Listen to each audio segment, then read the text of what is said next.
Hey, Jim Rando here. I've made this video before a long time ago, but I went back and watched it, and I kind of left out certain ingredients like quantities of how much you put or whatever, so we're going to redo it today.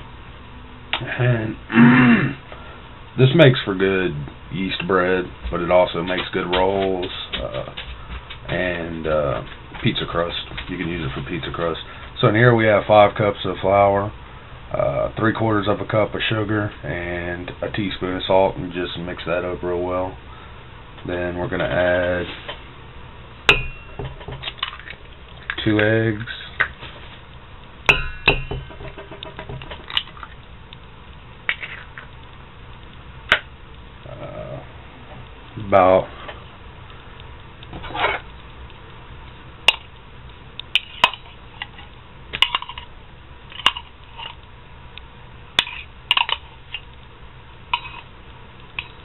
about half a cup of shortening. And then I've had my yeast in 2 cups of hot water for about 5 minutes, and I used 4 3/4 teaspoons of yeast.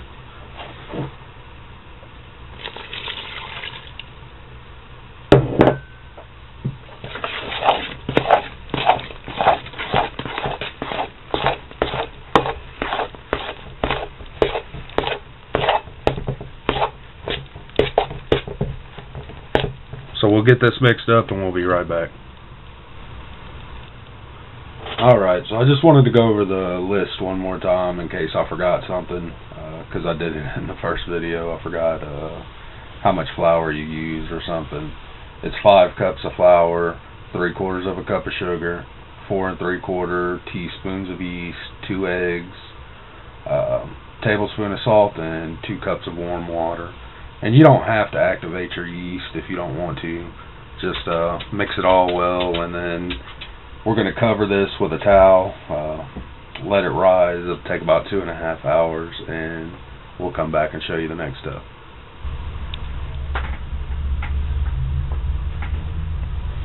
Alright, so you can see it's tripled in size now.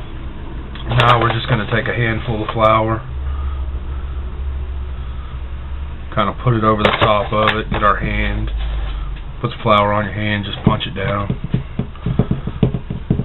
Also, have your pans greased with shortening or lard or whatever you're using.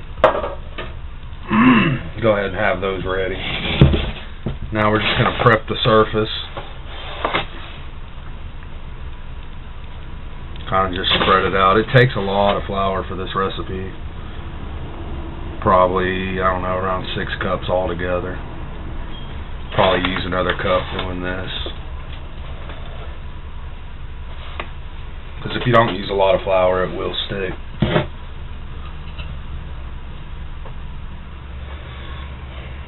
Sometimes it just slides out, sometimes you have to help it. Hush. It came out for the most part. There's a little bit in there, not much. We'll go ahead and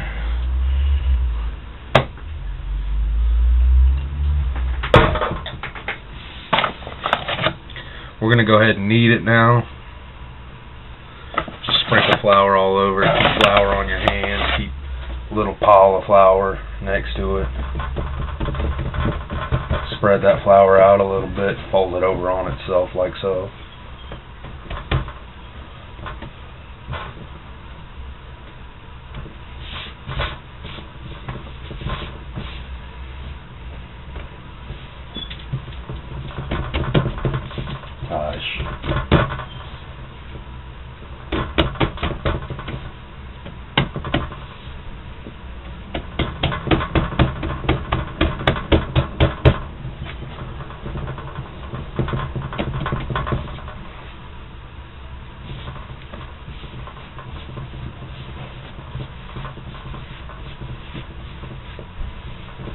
Stretch it out.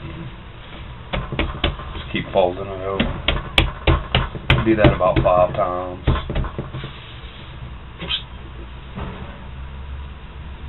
Okay, now this is big enough for 3 loaves, but we're just going to take and make 2 monster loaves. It'll also make about 2 large trays of rolls. The only thing you're going to change up is your cooking time. Doing them 2 large rolls, you're looking at probably 30 minutes. If you make them a little bit smaller, probably around 20 to 25, and then rolls usually take about 7 minutes, so not too long. Hush. Bad.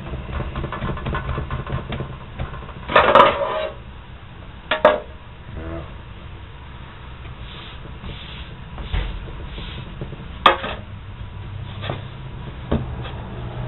Try to find the better side here. My bread's never pretty. My wife can make it pretty, I can't.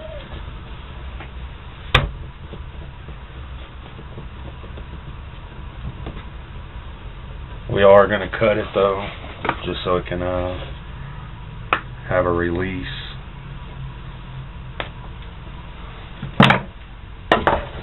Just repeat that process.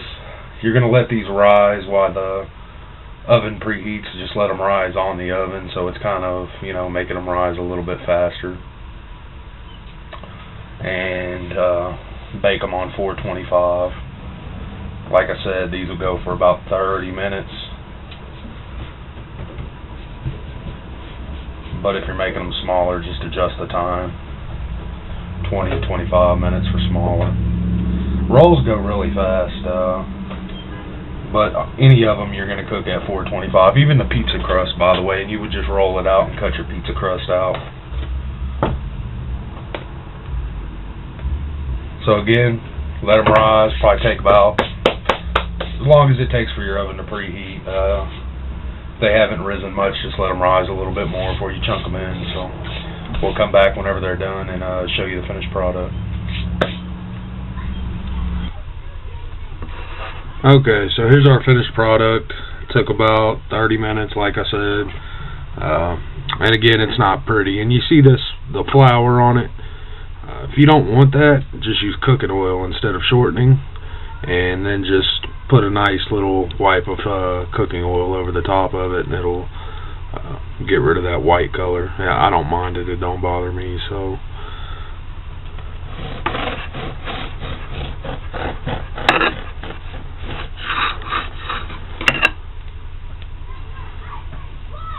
nice and hot. It's a dense bread. It's not real fluffy. You know, most yeast rolls aren't real fluffy. It's dense, but you can see it's got some spring in it. It's, you know, feels like bread. So I probably should have let it cool a little more before I cut it, but there's your end game right there. And that stuff's good. Just put a little bit of butter on it while it's still warm so the butter melts. Have some grade A bread right there. So thanks for watching, YouTube.